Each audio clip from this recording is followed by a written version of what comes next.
Welcome to Mikael Messenger. It's great to be with you all this evening. Thank you so much to those of you who so patiently were waiting for us to get started. We did have some technical difficulties. That's what happens when you're live, and we do most of our videos live. So thank you so much for your patience and your kindness. Thank you so much, too, for subscribing to our channel. We're happy to announce we just hit 13,000 subscribers. Praise the Lord, and thank you for all the new subscribers. I know Carla just subscribed just as I started this stream. So thanks, Carla, and thank you to all of you who have become recent subscribers. Guys, the Euphrates River is an exciting topic. People really love this topic. I've been scratching my head trying to figure out why is this like the most popular topic, one of the most popular topics that people are looking into these days on YouTube and elsewhere. And I thought, well, is it because we're fascinated with mysteries, or we want to know about the unknown? Now, if you haven't already, be sure to check out our other two videos. There's an extended version of this video, and apologies for this video in the sense that we had some other information combined with it that they didn't like. The infamous they.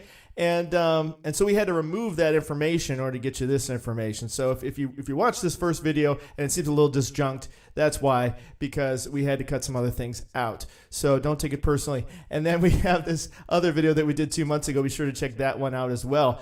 But these are all different videos, too. What I'm doing today is all going to be new information, though it is kind of a part 2 to the one that I just did, because some new interesting things kind of surfaced that I just had to share with you. But I was wondering, why is it so popular, the Euphrates River? And I said, is it because we're interested in it, or maybe it's because God is interested in it and he wants us to get interested in it? Because some things are going to be happening here at the Euphrates River and related to, as we know, in Revelation, and maybe that is what's going on. But some shout-outs. Thank you so much to Hisizal and Renee. Thank you so much for moderating for us, and thanks to everybody who's been waiting here tonight. It's just great to have all of you here with us, so thank you so much. Awesome. Well, let's go ahead and dive into this, and because I know you've been waiting, and I don't want you to wait anymore. So as you remember, we looked at this last time, this interesting...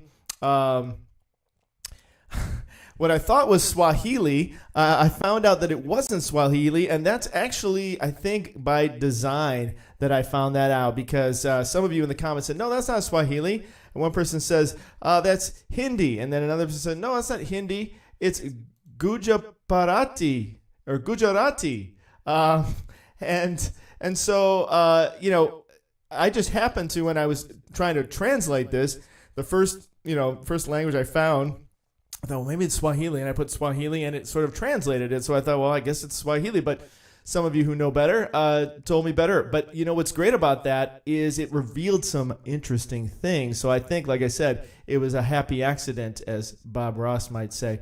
So what I want to do today with you is I want to go through what it actually says here on this page. And as we're going to see, there's some very interesting connections here with some of these phrases. And what's really kind of compelling and intriguing is you get different translations when you put it into a different language. And that is very interesting. And then we also are going to reveal a few things here that I didn't see last time. Again, I think it was meant to be.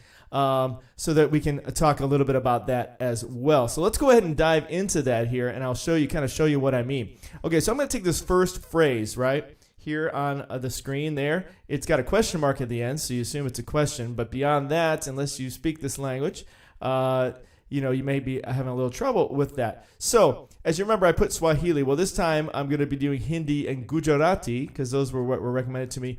But what I found out is if you look here, down here at the bottom, it says translate from Bengali. So it turns out it wasn't Hindi or Gujarati. It was actually Bengali. Because if you go to Hindi or Gujarati, it tells you translate from Bengali. But when you translate from Bengali, it just translates it. And that's it. So I believe it's actually Bengali is the language which is of Bangladesh and the Bengalese. So very interesting. Okay, so let's go through these phrases together, because I think we're going to discover some interesting things here. And hopefully I hit it the way I did before. Okay, so the first one in Bengali says, the secret tunnel leads to the mysterious country. What curse is drying up the ancient Euphrates? But if I click on Hindi, it says, a secret snake leads to a mysterious land. Why is the ancient Euphrates drying up? It's almost like some kind of decoder ring or something here that's bringing out another side to us. And I know you're already going kind of, okay, come on, Mikayo, snake it probably just means because it winds, a river winds and so on and so forth. Hey, I'm with you, the tunnels and so forth. But as you can see, there's some interesting things about this secret snake. I almost called this video the secret snake, but I don't think you know what I mean. But I thought it was kind of interesting here that it kind of gives a whole different flavor. Secret snake leading to a mysterious land versus, what was the other one again? A secret tunnel leads to mysterious country. Okay, so interesting. Well, keep that in mind, and we're going to kind of work our way through here. And we're going to discover some other things, not just about the secret snake, but we're going to discover some other things as well here. Oh, man, guys. What a night it's been. It's great to be with you. I'm glad we finally got this going tonight. Okay, so check this out. So it says the ancient river Euphrates, this river can be said to be the carrier and bearer of the Mesopotamia civilization that developed in the heart of the Asian continent about 6,000 years ago. Okay, and if I click on the Hindi, it says basically the same thing. I won't read all of these through for time's sake. But if I click on Gujarati, it also translated, but it kind of gives its own spin on it too. So it's interesting that those are the two languages that were presented to me here. Now we are going to, like I said, there's a couple things we're going to get into scripturally here too, and some other revelations that come out of this that are kind of intriguing. So stick with me here. Stick with me. Okay, so I'm just going to kind of put these in here as we go down. I think it's about maybe 8 pictures or something. The importance of Mesopotamia or Babylonian or Sumerian civilization in the pages of history is immense. Historians are endlessly interested in the world's oldest population and its people. Okay? And those are kind of pretty much all the same. So pretty much nothing to see here, nothing to see. But, the information is as interesting.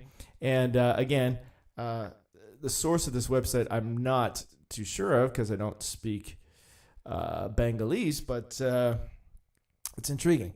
Okay, Tigris and Euphrates, basically the Mesopotamian civilization, was formed in the area between these two rivers. The present name of this part is Iraq, and that basically is saying the same things here. We're going to see something cool. We're leading up to something really cool in the Garden of Eden too, coming up here in a second. But you'll see. So hang on to your hats, kids.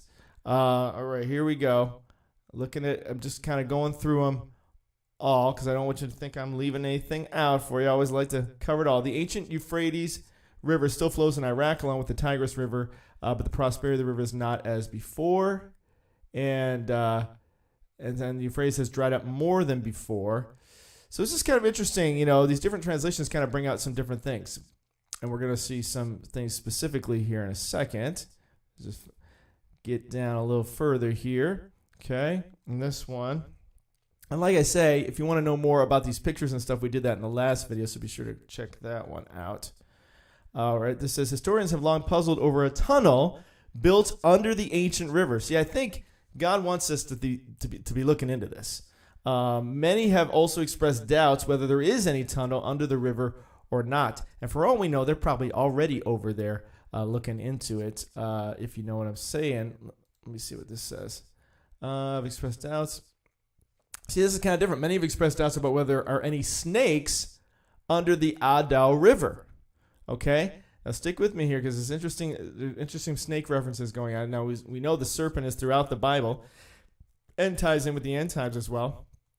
So that's kind of intriguing. So they're talking about snakes being under the river versus tunnels. Now, again, you say, well, maybe that's their word for tunnels and so forth. Okay, fair enough. But let's just keep looking. Maybe you'll kind of see what I'm talking about here. I just thought this was kind of intriguing. Now, again, I appreciate those who left these comments. Someone had just commented about the Hindi reference and so forth. So I thought, okay, this is interesting. And then the Gujarati.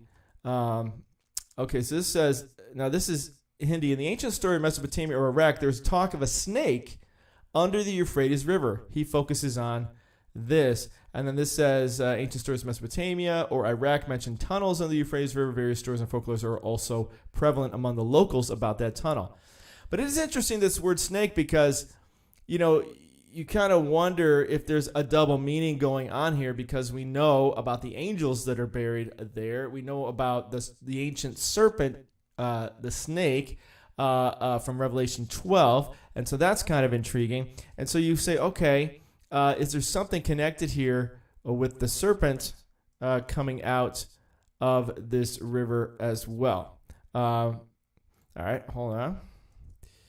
Okay, so this says, recently the waters... Now, first let me read to you in Bengali. It says, a tunnel has been discovered under the river as the water level of the Euphrates has recently receded. Many claim that this is a tunnel, the tunnel described in the ancient story. Like, okay, the ancient story? Which ancient story? You talking about the Bible? I think maybe you are. Now, you could be going back also to the history of Semiramis, I believe her name was, building the tunnel. But listen to this. It says recently, in Hindi, it says recently the water level of Euphrates has decreased and a snake carcass has been found in the riverbed. Many are claiming this is the snake mentioned in the old story. Now that's interesting because we all know about the snake of the old story. All right, let's keep going. I'm going to be talking a little bit about some treasure as well. I'll hint a little bit to you. Some treasure we're going to explore here in a second, so stick with me. Bengali says, it's been seen that the tunnel hidden under the river has gone down very deep. There are steps to get down the stairs. Most of the tunnels are intact. The impression of antiquity is evident in its corners. Okay? And in Hindi it says, it has been seen that the snake, which was hiding in the bed of the river, has descended very deep. Oh, the very deep snake. Step by step, the stairs are cut to go down. Makes me think of the stairs that go down. Where is that in Guatemala with the snake going down the side, if you're familiar with that. Most of the pork is intact. What? The impression of antiquity is evident. Now, pork, okay, that obviously relates to pigs. You know, we know that's not good when it comes to Israel. That's kind of interesting translation there. And the snake, which is hiding deep, descended deep into the riverbed. Okay, let's keep going here. Because again, we're talking about some angels being under there, and the secret snake is deep down in there as well. So this is very intriguing. Okay, let's take a look at this one in Bengali. I'll do Bengali first. This says, it's almost like they're giving us clues, you know. Who made this tunnel? What is on the other side of it? There are many stories about it in the local history of Iraq. You know, it's almost like one of those things where you want to do a Bible code thing and take the first letter of each of these words or something, and you might get something else. Okay, Hindi says, who made this snake? What is there on the other side? In the local history of Iraq, it is written in the story. Oh, we're going to get into Muhammad a little bit here too. Oh, yeah, this is getting a little bit more intriguing every moment. Okay, hold on.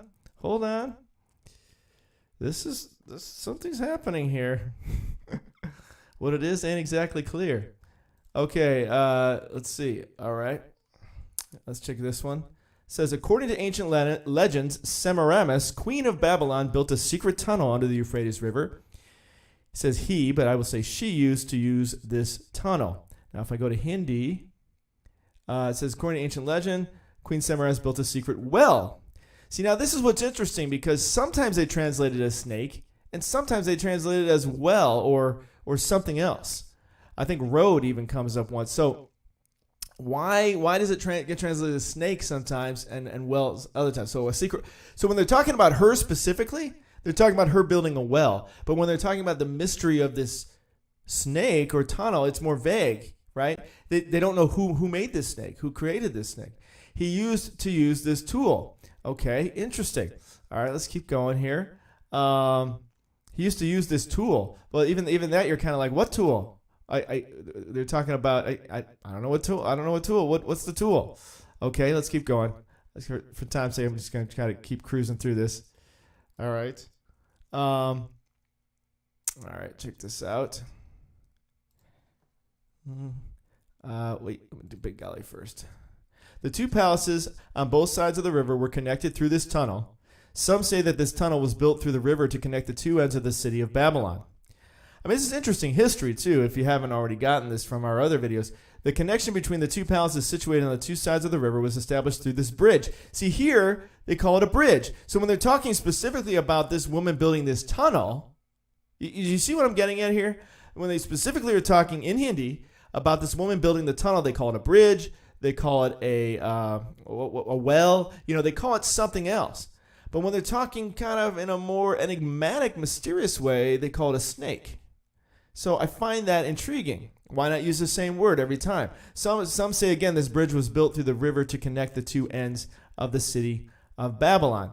Now, again, see here they're saying the river were connected through the tunnel. So they're not talking about a bridge going over the river, just to be clear. They're talking about this tunnel. But when they're talking about specifically related to Semiramis building something, they call it the well, they call it the bridge. But every other time, it's referred to as the snake. Okay, let's keep going here. I'm telling you, there's a lot of mysteries with this Euphrates River, guys, and they keep getting revealed more and more, and it seems God wants to bring this to the forefront because everybody's drawn to it. You know, it's very, very strange. Of all the things we're drawn to, we're very drawn to this. Okay, now what's going on here? Okay, it says, legend has it that Queen Semiramis did not like to cross rivers, so it was his wish, they keep saying his, it's her, wish that the tunnel was made through the river. The construction of the thick brick tunnel took 260 days. Now, that's an interesting number, 260 days. We know there's 1,260 days in Revelation. So it is kind of intriguing. 26 is God's number. Yod He Vav He equals 26, as does God in Gematria. So that's intriguing also. Let's look at Hindi. It says, traditionally, the queen preferred to cross the river over the Semiramis River. That's why, according to his wish, again, her wish, a tunnel is made through the river. And see, now again, in Hindi, they say tunnel because they're talking about Queen Semiramis, which she built. But the other times, we have the mysterious snake. It took 260 days to complete the construction work of the mud brick. Okay, let's keep going here. All right. Almost done. But I'm telling you, I mean, it's kind of intriguing stuff. All right, let's look here. See what this says here. Okay, this says, in Bengali, according to the lore of the tunnel in Iraq, the locals believe that this tunnel may contain another world. Whoa, okay. The locals now. We're not even talking about Jews or Christians, right, who would be thinking about, those four angels, which the Jews wouldn't even necessarily be thinking about that because that's in Revelation. So that's more of a Christian teaching. But they believe that this tunnel may contain another world. It says there lies a mine of mystery. Okay, man, I'm telling you, it's getting more. It's getting more intriguing here. Okay, listen to this. In Hindi, it says, according to the popular story in Iraq about the snake. Okay, now we're back to the snake. When it comes to the mysteries and it comes to the other worlds, it goes back to the snake. But when it's just talking about Semiramis and she's trying to cross and so forth, it's a tunnel or it's a bridge or it's a well. But every other time, it's a mysterious snake. Okay, according to the popular story in Iraq about the snake, the local people believe that there is another world in this snake and the snake. There are hidden mines of mystery. Now, let me look at Gujarati here for a second because I kind of left poor Gujarati out. Okay, that one didn't have anything different.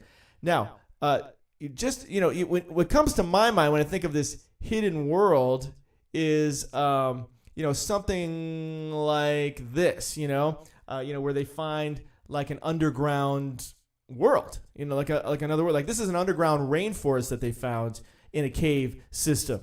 And could it be something similar where there are demons or angels? We know there's 4 angels kept there, right? But they're angels of death. Are these fallen angels? Why are they imprisoned, right? Why not are they with God in heaven? So is there a prison?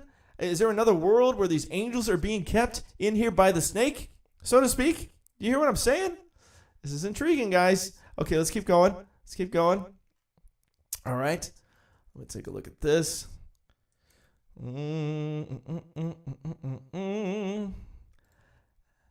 Thank you so much for all of you hanging with me tonight. Okay, conventionally, this tunnel leads to an unknown land. Okay, here we go. We're getting deeper. How deep does the tunnel go, so to speak? Conventionally, this tunnel leads to an unknown land. Okay, so now they said it twice. Pari and angels live there. Well, there you go. That's what we were just talking about, right?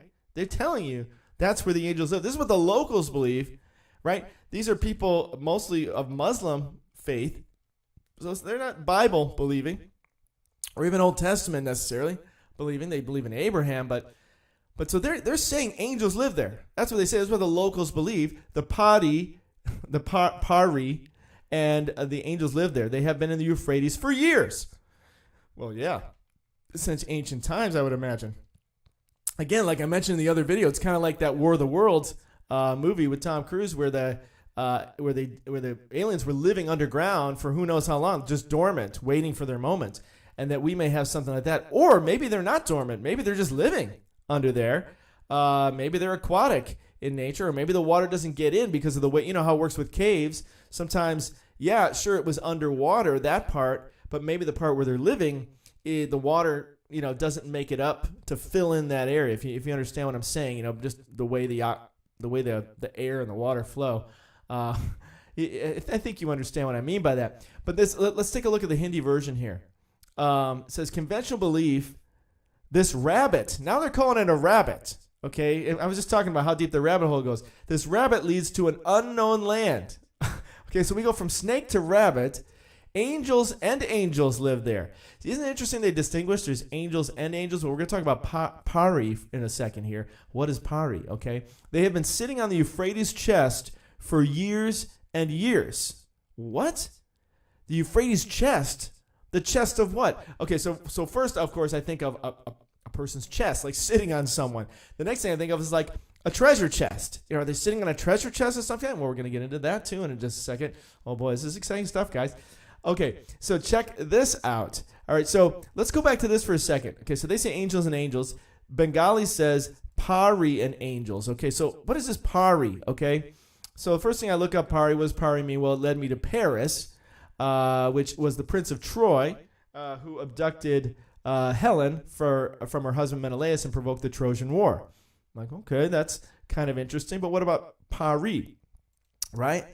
It says Pari is a name in Gujarati, okay, that's one of the languages we've been looking at, that means angel or fairy or charitable princess, okay? And when I went over and I took Pari and I put it in here in the translator, and when I translated it, it says fairy. So it is interesting, this whole, the idea of fairies, a land of fairies. And I'm not saying whether fairies exist or not. We do know there are different descriptions in the Bible of different types of angels, from cherubim to seraphim and so forth. And fairy could be a name that locals or people developed and adapted to describe a certain type of an angel that, isn't necessarily like the cartoon fairy idea, or it could be depending on how it's depicted, I guess. But it's just maybe another name for a type of an angel, because it is interesting that they distinguish angels and angels. Like basically they're saying fairies and angels. Like they're distinguishing the two. So that's something to consider there as well. Okay, let's keep going. I'm telling you guys, the plot thickens. The plot does indeed thicken. Okay, let's keep going here. Intriguing stuff. Okay, look at this. All right. Bengali. It is said that Muhammad himself, okay, the founder of Islam, prophesied about the river Euphrates. See, now, again, these are mostly Muslims in this area, and they're writing about this. So they believe in Muhammad, they believe in the Quran. And now Muhammad, of course, is piggybacking off Christianity, which was around, he's 600 years later. So, I mean, he's borrowing, as we see throughout the Quran, he borrows from Christianity all the time. And so naturally, he's going to borrow from the book of Revelation, talking about the river Euphrates. Well, it says he prophesied about the river Euphrates. He said in the near future, the Euphrates would dry up. Okay, and that's already prophesied in Revelation 600 years before him, so he didn't come up with that one. And become wood. Okay, now that's an interesting statement, become wood. Now, what does he mean by that? Does he mean like, I don't know, like it becomes hard so you can walk on it? What does he mean by become wood? Okay, something to think about. Now, let's see what the Hindi says something different about that. Become wood in the near future. So basically the same thing there. Okay, intriguing. Let's keep going. Just a few more of these and then a couple other thoughts for you. Oh boy. Going a little longer on this one, but people love this topic, so hopefully they'll still love it. I mean, it's great stuff. Okay, so check this out. So Bengali said, in Bengali, this one says, the gold-clad mountains will raise their heads from the chest of that dry river. Now remember, the angels are sitting on the chest.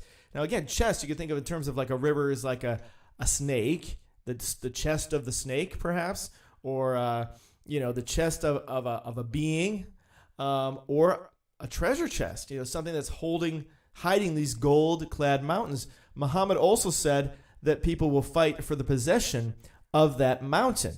And in Hindi, it says, Sonaya Moda mountain will raise its head by tearing the book of that dried up river. Like, what? The book? Okay, so we've got a mountain, a gold-clad mountain. We've got a book. Now, that's intriguing because remember we talked last time about the scroll being thrown into the Euphrates River. Go back and watch that video. Check that out. Jeremiah. And someone else mentioned in the comments, great suggestion, is that maybe the scroll was a copper scroll. So it may have survived. It may have actually survived. It wasn't a paper scroll or papyrus that would have just, gone away, but it could have been something of a metallic nature and could still exist to this day. So it says it will raise its head. The mountain will raise its head. Is this a mountain? Is this a snake? What are we really talking about here? By tearing the book of that dried up river. Is this relating to the mountain of God that will fill the whole earth? Muhammad had also told that people will fight for the possession of that mountain.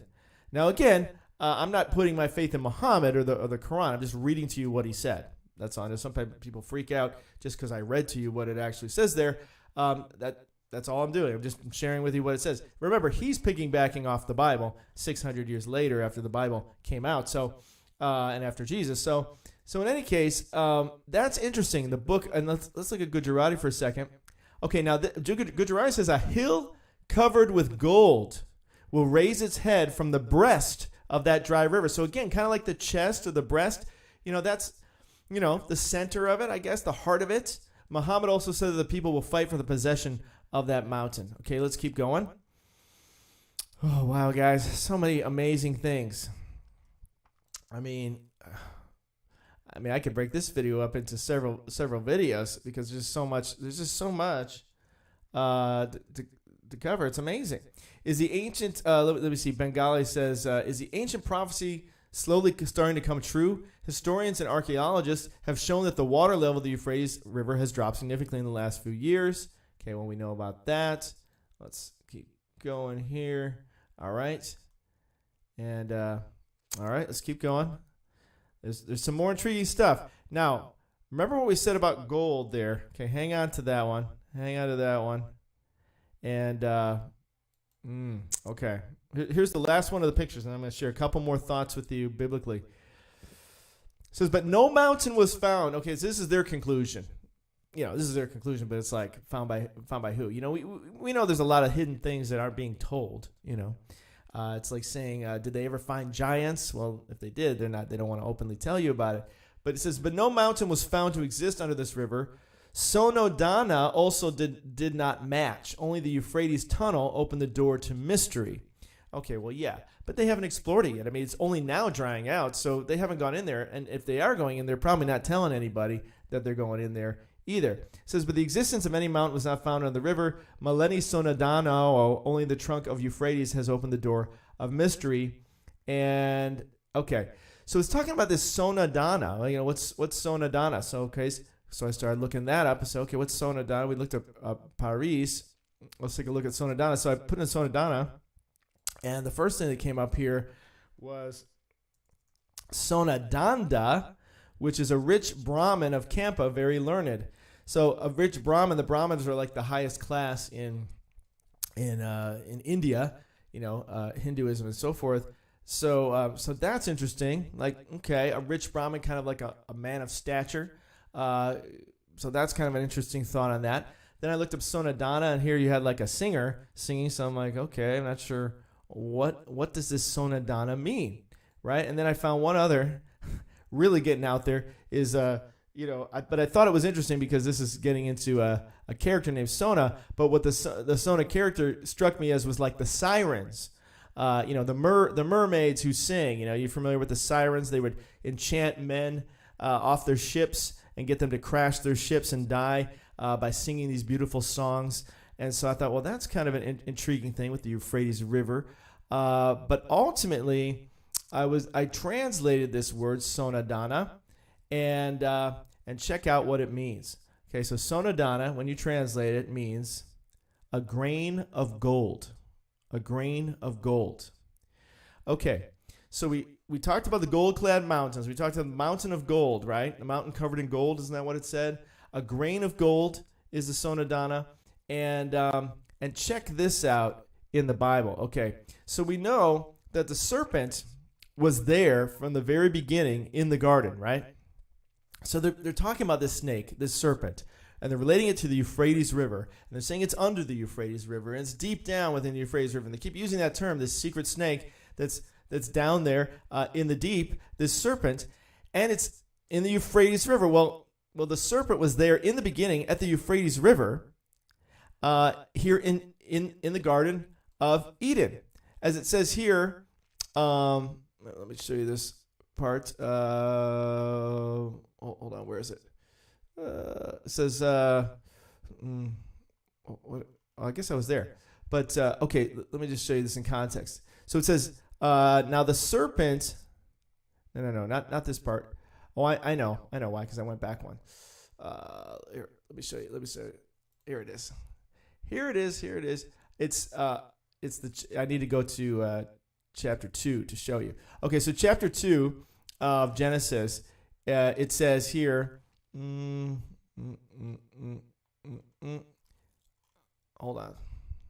Sorry, I'm still in Genesis 3. So Genesis 3 is when the serpent shows up, but Genesis 2, okay, is when it talks about the Euphrates. Okay, so it says a river watering the garden flowed from Eden. From there, it was separated into 4 headwaters. The name of the first is the Pishon. It winds through the entire land of Havilah, where there is gold. Where there is gold. The gold of that land is good. Aromatic resin and onyx are also there. The name of the second river is Gihon. It winds through the entire land of Cush. The name of the third river is the Tigris. It runs on the east side of Ashur. And the fourth river is the Euphrates. So I thought, man, that's interesting that they talk about the gold here in Genesis 2. And now they're talking about this mountain of gold that's going to emerge out of the dry riverbed of the Euphrates. Like, that's amazing that they're talking about gold. It's in the Bible. And we know that God also talks about the devil in, I believe it's in either Ezekiel or Isaiah. I sometimes confuse which one it's in.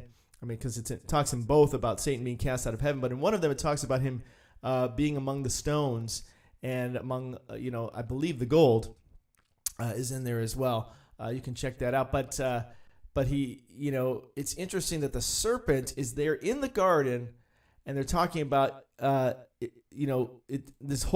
it winds through the entire land of Havilah where there is gold. And the gold of that land is good. So I thought that was really interesting. And then just a couple more thoughts here for you before we wrap this up about the serpent. The serpent only shows up in the Bible, at least in this version of the Bible, 16 times it appears.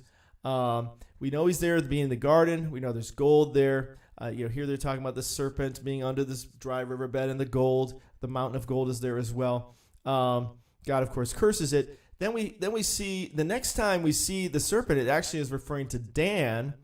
And this is often a reference for the Antichrist here in Genesis 49, talking about Dan will be a serpent by the roadside, a viper along the path that bites the horse's heels so that its rider tumbles backwards.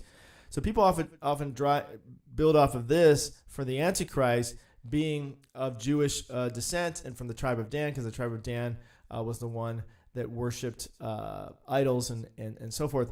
So Dan will be a serpent by the roadside. And I thought it's interesting by the roadside because he, Muhammad, again, I'm not saying I'm putting faith in his prophecy, but I'm saying his statement was piggybacking off the Bible, but he says it's going to turn to wood.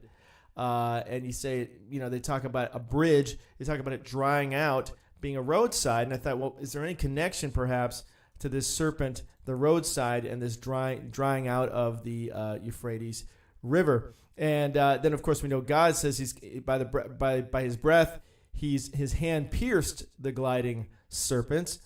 The mountain that fills the earth comes to mind again as well. You will tread upon the lion, the cobra. You will trample the great lion and the serpent. From the root of that snake will spring up a viper. Its fruit will be a darting, venomous serpent.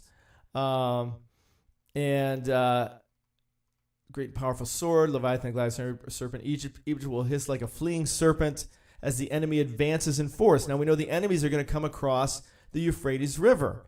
And there's that fleeing serpent again. It's just interesting choices of words, now it says like a serpent, he swallowed us and filled his stomach with our delicacies and then spewed us out. Now that's very similar to Revelation where the serpent spews out the river. We'll look at that. Though they hide from me at the bottom of the sea, though they hide from me at the bottom of the sea, there I will command the serpent to bite them.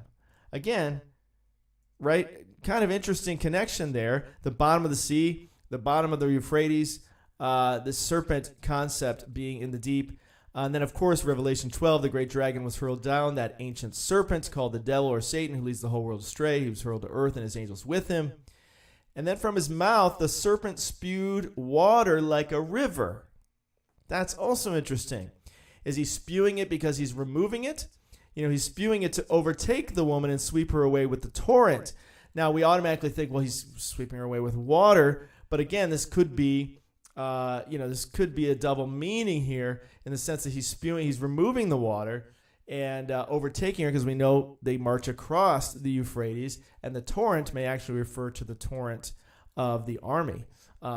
Just a thought there. He sees the dragon, that ancient serpent who is a devil or Satan, and bound him for 1,000 years. And I think we cover the gold side of that, but very, very intriguing. There were some other things on gold, but I won't get too deep into that right now. So let me know your thoughts.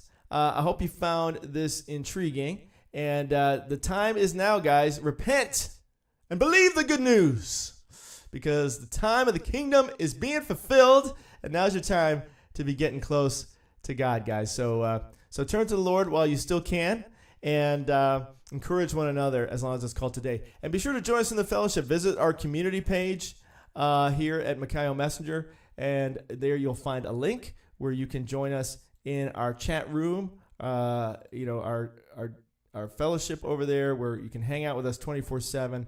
We love to hang out with you. Amen. Guys, thank you so much. Loving you all, wishing you all the best and all the blessed, and